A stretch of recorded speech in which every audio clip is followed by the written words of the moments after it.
Senior living operators face a complex set of challenges. How do you stay ahead of the pack? Listen in to From Leads to Leases, a CCR Growth podcast for expert solutions that transform problems into opportunities. And maybe someday soon you'll partner with us to generate $1.5 million and up in additional revenue per community in just 12 months. Welcome back to From Leads to Leases, the podcast where we delve into the heart of senior living marketing and sales, offering fresh insights, strategies, and stories from industry experts. I'm your host, Jerry Vinci, CEO of CCR Growth, here to guide you through the evolving landscape of connecting communities with the families and residents they serve. In today's episode, we have a special guest, Larry Mikell. Did I say that right? That's right, Larry Mikell. The Deputy Executive Director of America's Senior Living, with a wealth of experience in the senior living industry and a focus on acquisitions. Larry has been at the forefront of transforming communities to better serve older adults. We'll be discussing the intricacies of acquiring senior living communities, the challenges and opportunities in the middle market, and the innovative strategies Larry and his team employ to ensure quality and affordability. So, whether you're looking to enhance your acquisition strategies, seeking new ways to integrate communities, or curious about the future of senior living, you're in the right place. Stay tuned as we explore the world of senior living acquisitions with insights straight from the industry's front lines. Welcome, Larry, to the show, and thanks so much for joining us today. Well, thank you, Jerry, and it's a pleasure. I'm glad to be here. Thank you. No, this is great. I'm really excited to talk about this. I feel like this is such a pivotal time for senior living and housing and the growth in this market. So I know you're the best person for us to be talking to about this. So thank you. So just some background on you before we kind of get into some of the questions about acquisitions would be what drew you to the senior living industry initially? Sure. Well, back in I would call it the late 2000s or maybe the early 2010s, my grandfather passed. My grandmother had got placed into a senior community. And I remember visiting with her and saying to myself, wow, all of these things are just being done for you. And just a few weeks before that, I was at her house and she had to cut the grass. She was riding the lawnmower. Yeah. She was cutting, with the trimmers, and she was cooking breakfast, lunch, and dinner for herself. It just seemed like she was just overwhelmed. And all my aunts and uncles, they said, well, we got to get, grandma into a facility. So that was kind of my first exposure to it. And so then later on, I got into kind of the healthcare pharma industry, and I started to meet a lot of people in and around that space. And then my own mother, me being the youngest of 6 kids, my mom, I think she was in her early 40s when she had me. So by the time I'm in my 40s, she was almost 80. So I started to see the need for her. So I started to explore and look into those different options for her.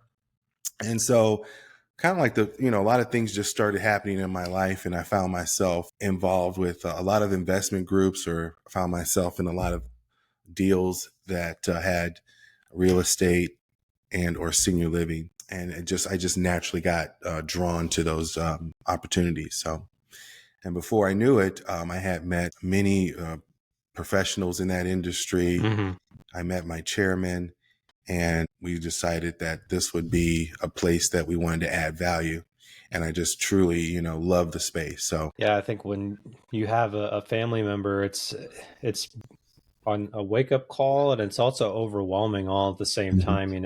I know I'm at the point now, my parents are in their mid 70s, and I'm starting to really think about that. And they're not in a space for senior living just yet. They're not really in the mindset of even thinking about it, but I know that it's on the horizon, within the next 5 years or so. One of them may need some additional help, getting around, and they're doing all the things that you were talking about. Mm-hmm. They're taking care of their home. They're, Sure. cooking 3 meals a day. They're doing all these tasks that they don't necessarily need to be doing anymore. And it would be really nice if they had, the option to be in a place where all those things were handled for them. So Sure. I definitely hear that.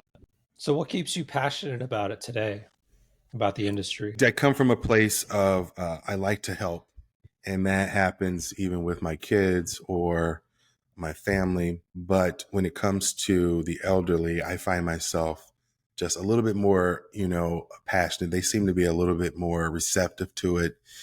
Even in my, my own home, we have visits from our grandparents or my mom's parents. And we just love to make sure they're doing okay. And it kind of feels, like it's a calling for, it just feels right. That's just kind of how I was wired, so to speak. Getting into acquisitions, I was looking at the America Senior Living website and Sure. the business model page specifically, and it says the senior living industry is highly fragmented.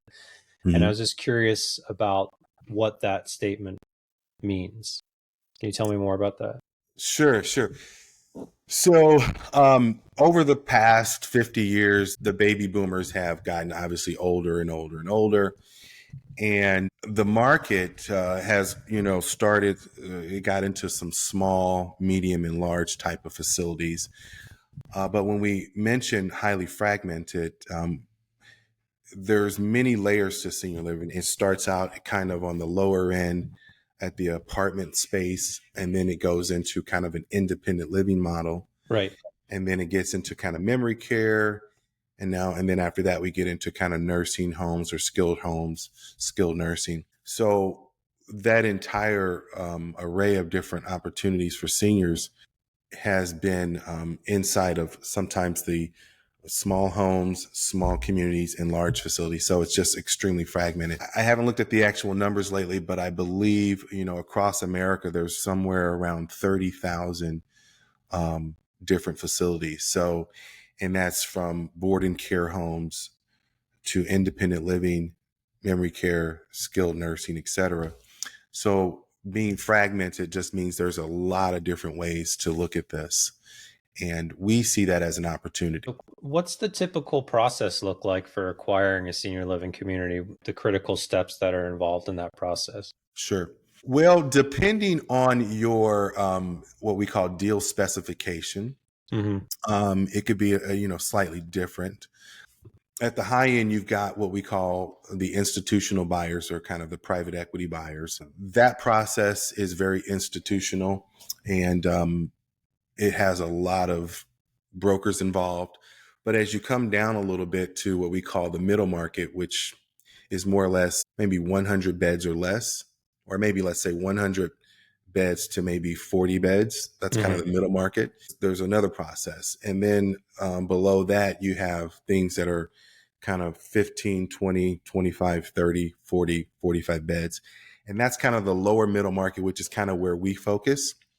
And so that process entails, number one, you've got to have the right mindset because you're going to be dealing with a lot of mom and pop, so to speak. And when doing that, you're going to be coming across, we call it the mud score in our industry. The mud score is where you test the opportunity psychology to see if they're motivated, if there's any urgency there, and if there's any distress. So once you can kind of understand that picture of the seller psychology, you can kind of go forward and with, kind of your origination. But typically after you've found a deal, either through a direct approach, a broker, Mm-hmm. or some type of network, you want to acquire and get those probably an NDA signed, and then after the NDA, you want to get the financials. And after you've had a chance to review that with your team or your accounting firm, you can maybe assess if this is going to be a right fit for your deal specification. And once you've done that, you evaluate the property. Typically, most deals have a real estate value, and then it also has a business value. A lot of these deals are valued on a cap rate. Once you know what that looks like, you make an offer, and that's how the process starts. Are digital assets included in the valuation of a community? So say like a senior living community's been in operation for 10 years, they have X amount of traffic, X number of leads coming in. Like, is that typically part of the acquisition process or considered part of the valuation? I believe you're talking about kind of the website and what that brings. Yeah, because nobody wants to really, start from scratch, I would assume, when it comes to acquiring a Right. community if they've already got a lead pipeline? Sure. Well, that's the whole point of making the acquisition, is that you're Mm, actually, there's an old saying in the industry that it's easier to buy revenue than it is to create revenue. yeah. So the original person that founded the company had to do all the hard work, and that was starting that website, creating that funnel, creating those social media assets, building that equity, that social media equity. And so when you're making an acquisition, all that is a part of it. I don't know if it's valued separately, but it does go into the overall value of the company. That might make you offer a little bit more if there's a strong pipeline. So when you're looking at an opportunity, you might pay a little bit more if they have a strong marketing platform. Mm-hmm. If they don't have a strong marketing platform and you have to bring those assets to the table, it's almost like starting over again. It's interesting. Just as a sidebar, we've worked with several senior living providers who've acquired communities from other providers, and those other providers were not very helpful in the process when it came to the digital asset. Sure. So if a senior living provider has 40 communities on their website, one of those communities is acquired by another provider, that original provider should be able to forward all of that traffic that they were getting to Sure. the new provider, but sometimes they're unwilling to do that. And I've argued that that's one of the greatest fails of the deal when that doesn't happen, because it is like starting from scratch. So it's Great point. unfortunate, but it Great does point. happen a lot. Yeah, I think that would kind of lower the if that was the case on every single transaction, it would seem to us that that would not make a good deal. You would think Mm-hmm. that if you were going to buy a company or if you're going to acquire a facility, that you would get all of that with it. But you can, from experience, go into some of these transactions to demand that these things are a part of the deal. Yeah. Um, you know, the website, the Facebook page, Google My Business, the phone number, the logo, all these things have equity that come with the business that should all automatically transfer over. And if they don't, wow, that would be, yeah, like you say, it's kind of like starting over from scratch. It's not good. Yeah.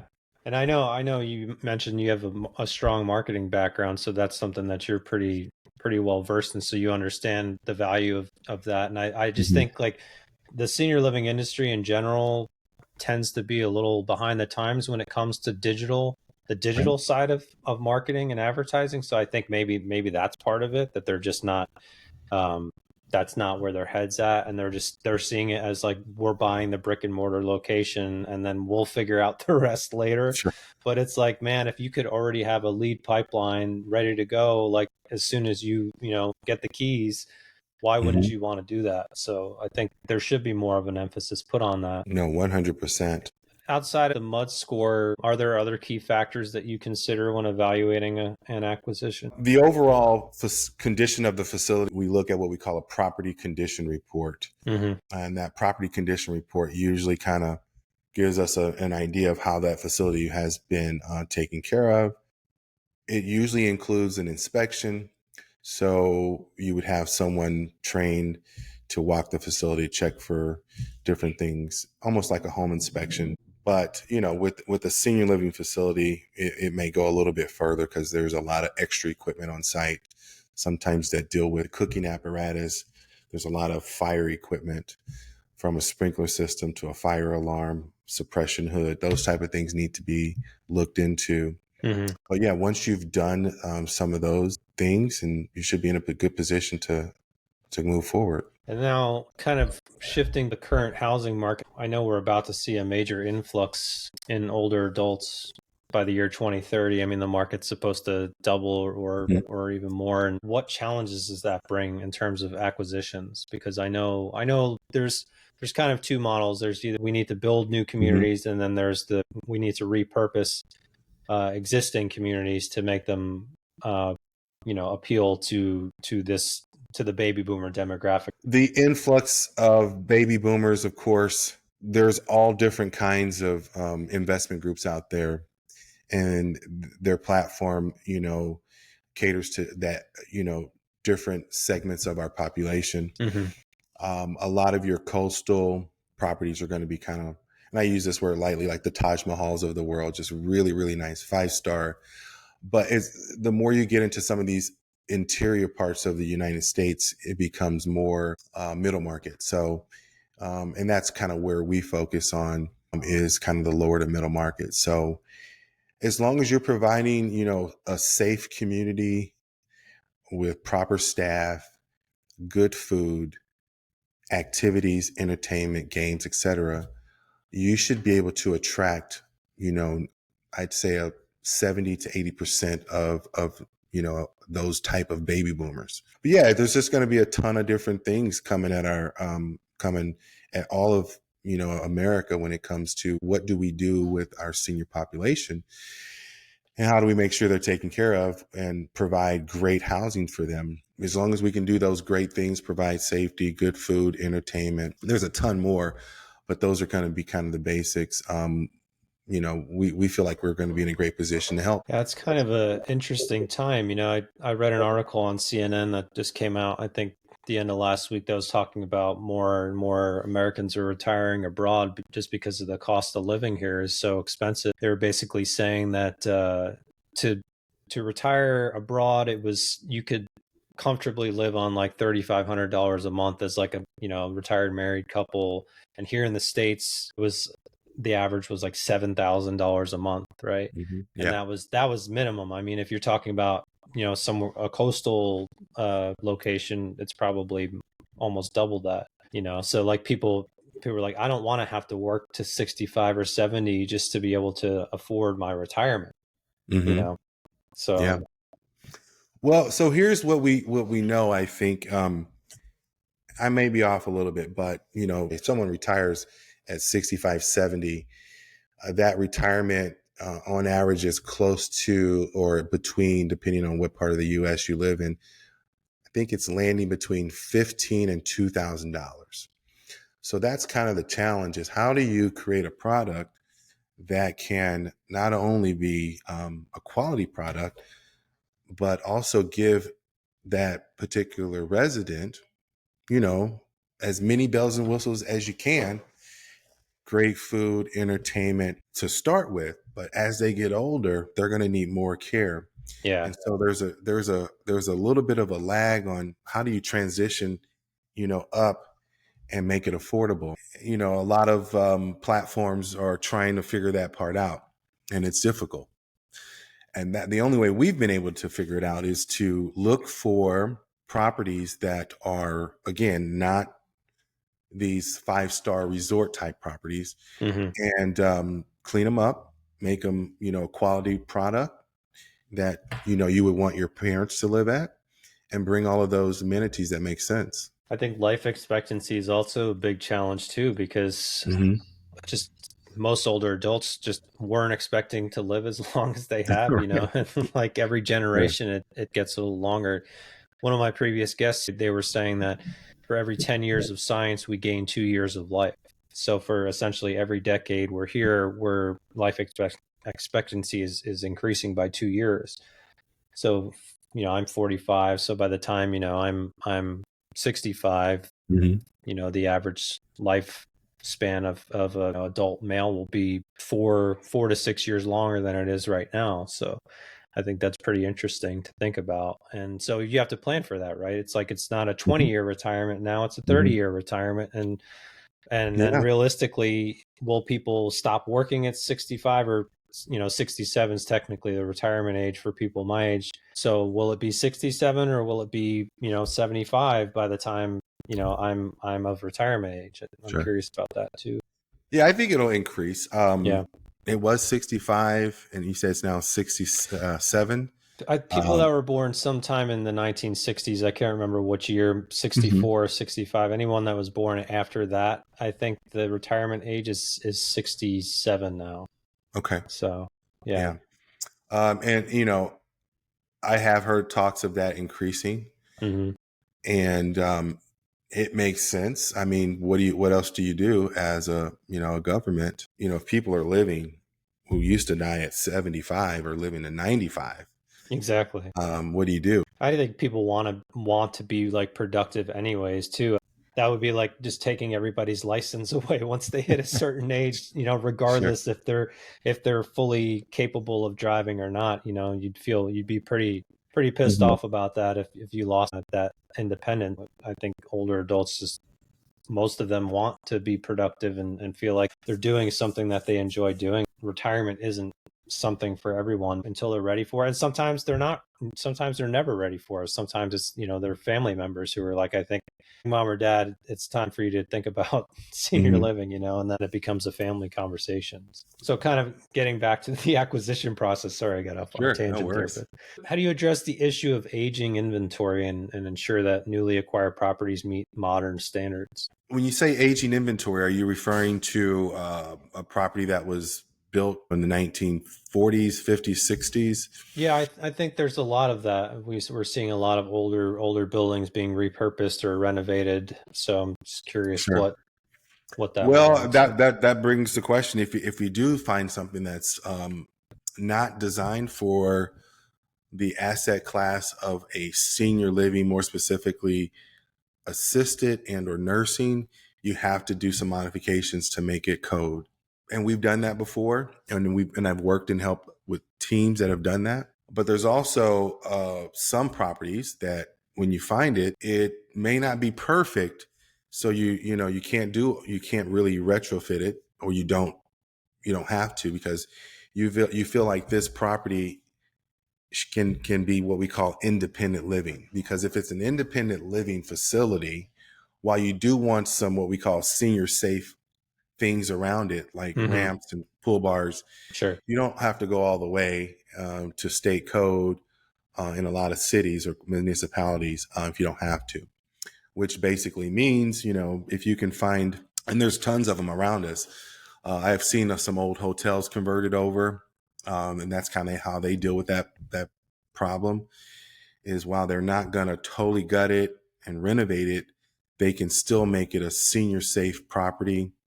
And for anyone that needs what they call a little extra help, they can bring in what they call a third party, and that might be home health, hospice, cleaning crews, etc., to help. So, and we've done that ourselves. In fact, Hmm.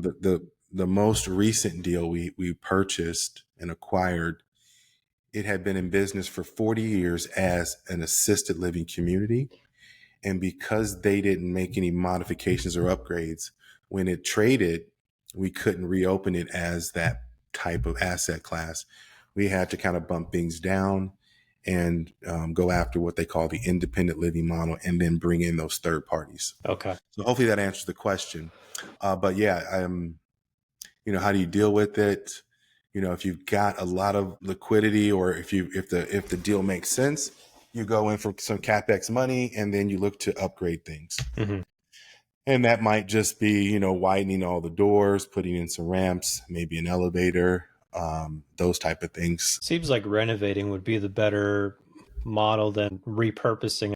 I was reading something about repurposing, and they were saying how there was just like a mountain of red tape when it came to Mhm. repurposing, say, like an old school or a hospital, and turning it into some type of a senior community. Have you done any kind of repurposing, or has it just been mostly just acquisitions of existing communities?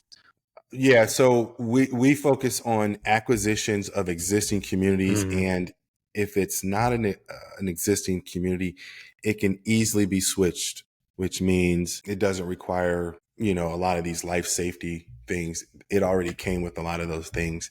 right. And what you'll see, and a lot of investors are doing this. I've come across a lot of investment groups. They will build hotels, and these hotels are pretty much senior living communities, but they start out as hotels. But when they're ready and the market demands it, they're already in a position That's to smart. convert it. Yeah, no, there's several investment groups currently that I know of that's how they go into these deals, and they build these communities as hotels, but they can easily be switched over to a senior living community. So, Well, I mean, it makes sense because while there is going to be a major bubble in terms of the the housing market with older adults, I mean, it is at some point going to burst. I mean, you look at the next generation, there's going to be far less older adults than there are in the baby boomer generation. So there's going to be far less seniors in the market at that point. So I think having a versatile space that could be transitioned to senior living and then back to maybe some other type of hotel or something like that would be a really smart investment. The recent NIC Shark report that came out that was talking about housing, they were talking about all of the construction projects that were slated from between now and 2026. And they said there was, I think, something around 44,000 units that were slated to be built between now and then. And even if all of those units were to be completed, that would only make up enough to cover like 1/3, less than half, or around 1/3 of what's needed for the market. So there's this like giant gap between what's actually needed and what's actually being built. So it's like, where are all these other units going to come from? Is it going to be repurposed?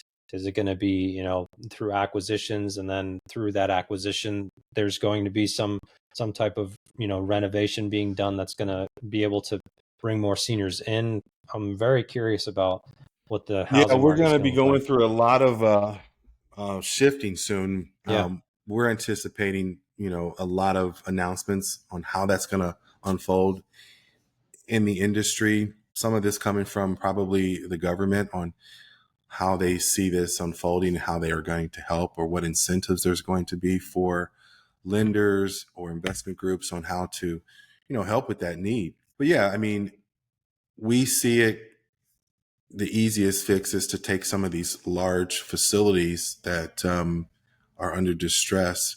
I think there's something that just recently came out that the commercial industry right now is going through a massive call on loans over the course of the next few months or years. A great way to repurpose some of that would be for senior housing. But that seems like it's just a lot of things that are downtown metro areas, which is not always the best place for it, but there may be some things that make sense. So that could probably help with some of that of that issue. So we'll see what happens. Is that from most people now, like working from home and remote jobs?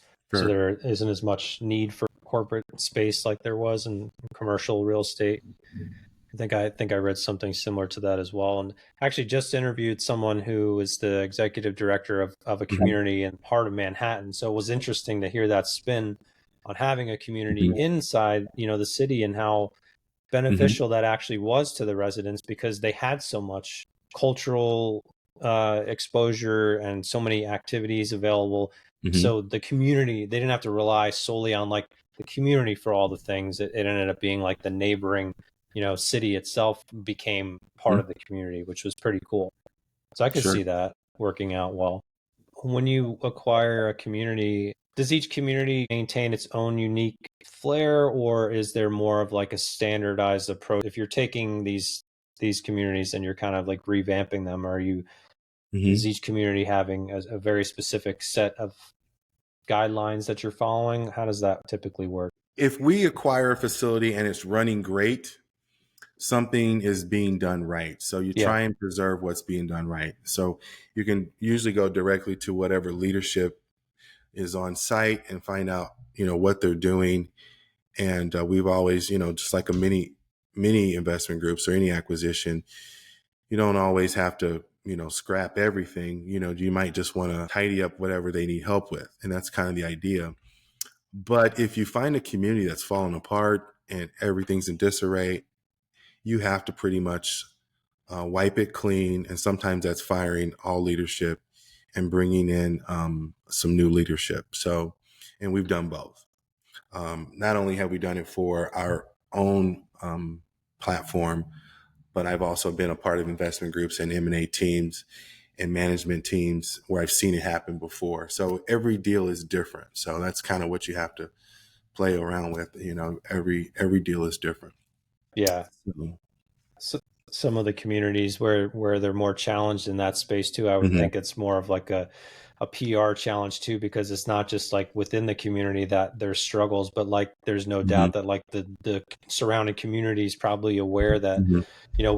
we've worked with a couple communities that were acquired that had like a 2-star rating, or a 3-star rating, and you would read the reviews and it was like every single review had something to say about either the management team or the facilities, or it was always something operationally that was not, running up to speed that should have been. So it was pretty clear where the problems were. How do you ensure these communities remain competitive while keeping costs affordable for residents?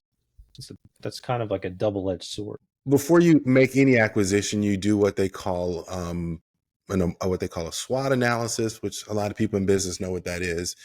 And then you also would conduct a market analysis where you pretty much identify all of all of the competition, and you put them on a grid, and you articulate on each one some of the amenities and the services that they offer. And you do that for each particular facility.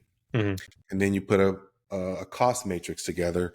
And how does that cost matrix align with what your product has, and where do you see an opportunity? So, you do all of this before you go into the deal, and you try and make sure it's going to work. I mean, if you're buying a property that's got so much debt on it and they want, double market rate, there's no way you can make that work. So, I mean, Yeah. everybody has to win. So we would never go into a deal like that.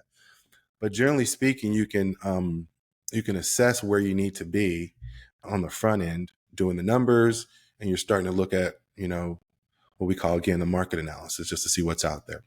So, for example, if you are buying an independent living community, well, let's just say it's an assisted living community, and you've got the top three competitors are all one's at 3,000, another one's at 3,300, and one's at 3,500. Well, when you do the numbers on what you have and you see that your numbers will or won't allow you to charge what we call market rent, Mm-hmm. that close to that 3,000, that'll let you know. Just curious about the lower middle market in Mm-hmm. terms of competition there. I mean, is there a competitive advantage to going after that market for acquisitions? Are there less buyers or less people looking to invest in that space? Because I know some of like the larger communities, it seems like they're getting eaten up by the bigger fish, like the Brookdales and the Sunrise Senior Living. They've got hundreds of communities. Well, we love it. We just know you can't go too low, because Yeah. there's a point where you go too low, it doesn't make sense. Not only because you start finding clients that have two comorbidities, and they're really, you start getting into what we call an issue with the health of your resident, can be really bad. While they can only afford, some of your services, they might need a little extra. But yeah, we like the lower middle market. And we see it, being the bulk of what America needs right now. Mm-hmm. Hence, that's why we go after it. As far as where most of the industry is in the middle market space, um, you can get into some of these higher end 5-star resorts again once you get to some of these bigger markets. And it just depends on, like, we're in the Midwest, we're in Illinois here. We get into kind of the Midwest and the surrounding markets. Senior living, assisted living is usually in the 3,000 to 5,000 range. Mm-hmm. Here, assisted living. If you get into California, where I believe you are, it can get to 10,000 a month. So every market is different. But then again, you can buy a property here sometimes between $40,000 and $100,000 per door. Where if you go into California, you're going to be at $150,000 to $300,000 per door. Right. So every market's different. Yeah, I would think it allows you to stay a little more agile too with acquisitions, just the lower price point, but also just working with smaller communities, like not too small, because too small, then it's, hard Sure. to generate revenue when you've only got like, 10, 15 beds or something like that. I can't imagine that'd be difficult. Sure. Well, I've been making offers on properties since 2017, 2018. Mm-hmm. And before COVID, there was a lot of traction, but kind of, once we got into COVID and past COVID, we saw a lot of bigger players in the market going after what we call the 50, 60 bed and up place, where when we were a self-sponsored group, we found that our best opportunities were going to be just underneath that. And that's kind of where we see a consolidation of a fragmented market happening, like we discussed earlier. Yeah. So, yeah, that makes sense. And one of the big things that we have a team, one of our board members, he's a veteran. So we've been able to bring some leadership from the VA onto our team and get partnerships inside of the VA. And when we added that to our platform, it gives us kind of what we call another unique selling proposition to our community. So we're excited about that. So. Yeah, no, I know VA is super helpful when it comes to placing veterans into affordable housing. So that's great that they're able to do that. Kind of shifting gears towards culture and branding. I mean, when you acquire a new community, what strategies do you use to ensure that the brand resonates with your current residents and the local community? If the brand has a great reputation and it makes sense to continue that brand, I think, most investment groups or senior living communities who do acquire, they would probably keep it and just kind of tuck it underneath their main platform. Yeah. And we've done that before in the past, and I've been on teams and groups that have done that before. If you come across, a unique property that, that has the owner's name on it, like one that we recently did, just no different if you bought a car dealership and it had John Smith dealership, and you probably wouldn't keep it, when you have other large name brands that you could bring on. But so, yeah, that's kind of what you do. If it makes sense to keep it, you keep it. But a lot of times, if you already have what we call a brand established, then you would just change it to that brand and just add the city name behind it. Mm-hmm. So America Senior Living is not the brand that we use locally. It's just kind of our top co. But, when we go into a community, we might change it to something that makes sense and add the city name behind it. If it already has a great name, then we leave it. But yeah, so that's kind of the best approach. And I think that's pretty consistent no matter what investment team or is making an acquisition. Every deal, again, is different. You just kind of have to make that call. So future outlook, what are your goals for the future of America Senior Living, and how do you plan to achieve them? In the spirit of helping our community, we plan to stay in that affordable space, which is the lower to middle market, in any assets that we decide to acquire or any platform on an independent, assisted living, or memory care. We will likely look at the market analysis, see how do we tuck ourselves in to be a more affordable option for that particular market. As far as the next goals for us over the next probably 5 years, we are looking to add 1,000 plus beds to our portfolio. And those are all going to be independent, assisted, or memory care plus the VA partnerships that we have. So we'll bring all of that together, over the course of the next 5 to 7 years, and create a product that, America wants and what we consider middle market wants. Yeah. So that's our goal.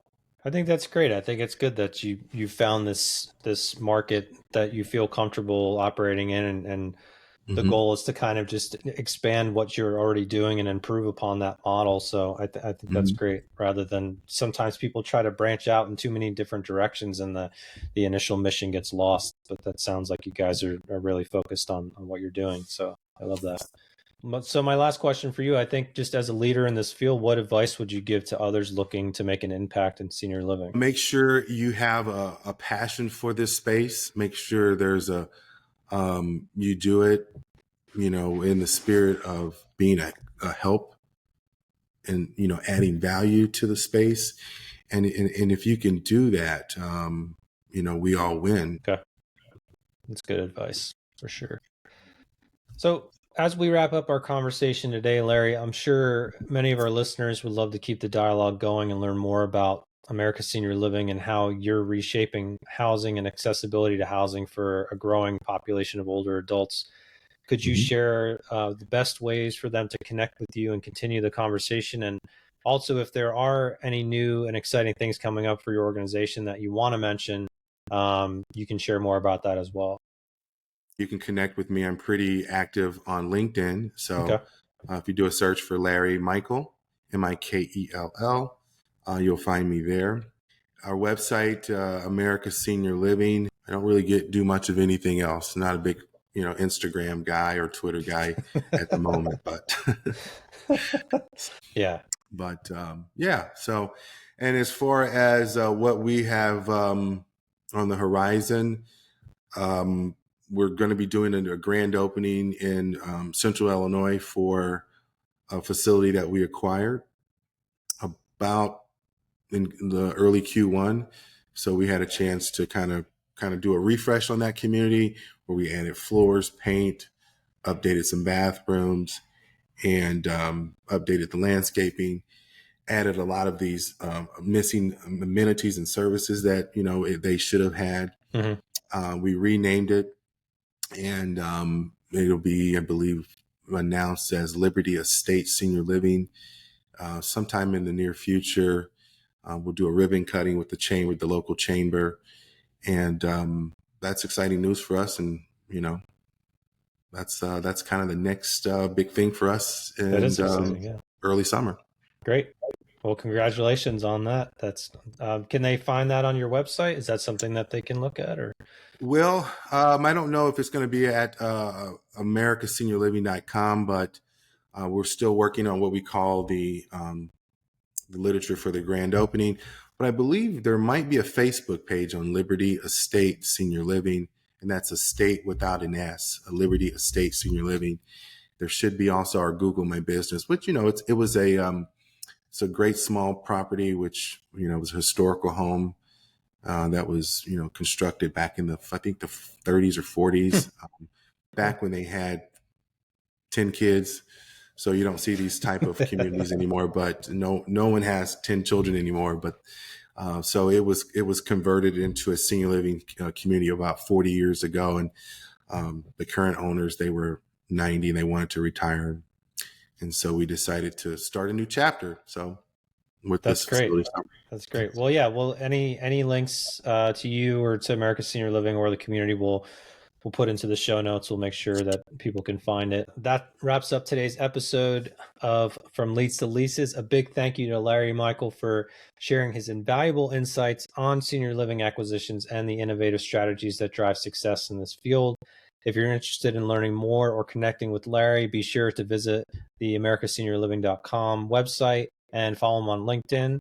And we'll include those links in the show notes, like I said. So as always, we hope you found this episode insightful and inspiring. Don't forget to subscribe to our podcast on your favorite platform and stay tuned for more episodes where we continue to explore the dynamic world of senior living marketing and sales. I'm Jerry Vinci, CEO of CCR Growth, thanking you for joining us on From Leads to Leases, where we're giving you all of these great senior living industry insights for free and asking nothing in return other than for you to like, subscribe, and share this episode with anyone who might find it useful. I'm truly grateful for your time and attention. Until next time, lead with strategy and with heart. Chat with you again soon. Thank you. All right.